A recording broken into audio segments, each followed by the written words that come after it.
Good morning, guys. Welcome to another week of IsoDevotions. We're picking up the story of Jesus as told by Mark in his Gospel from Mark chapter 4, verse 21.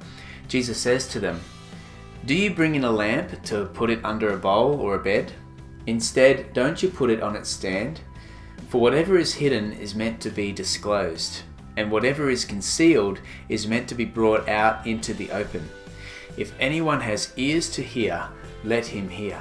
And they're those very familiar words of Jesus. If anyone who has ears to hear, let him hear. In other words, this is something that's worth paying attention to. Like light coming out, there's some stuff here that may have been hidden but is being disclosed, that is being revealed for all to see.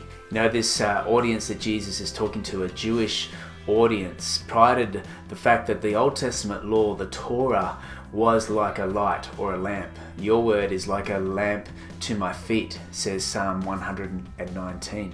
And the Jewish people themselves were called to be a light to the nations. When God gave the promise to their ancestor Abraham, he promised them that they would be blessed in order to be a blessing to the world, to the nations.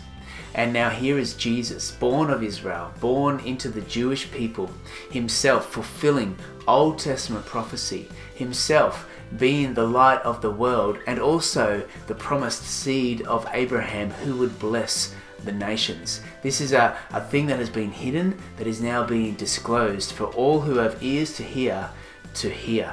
And he goes on to say, "Consider carefully what you hear. With the measure you use, it will be measured to you, and even more. Whoever has will be given more. Whoever does not have, even what he has will be taken from him." And at first glance, those words don't seem overly fair. Whoever has will be given more. Whoever doesn't have, whatever they have will be taken from them. But what Jesus is saying is our willingness, our hunger to seek out the deeper truths, to seek out that which is hidden, in order for it to be disclosed, in order for our hearts to get a more full revelation of what's going on here, in order for us to be like good soil where seed is planted and producing a crop in our life. Jesus is saying, consider carefully, because with the hunger that you have, with the measure that you use, it will be given back to you. This is not a time for passive, conservative response. This is a time to be on our front foot and looking and searching intently for what Jesus is speaking of and for what he is bringing to the followers of the kingdom of God.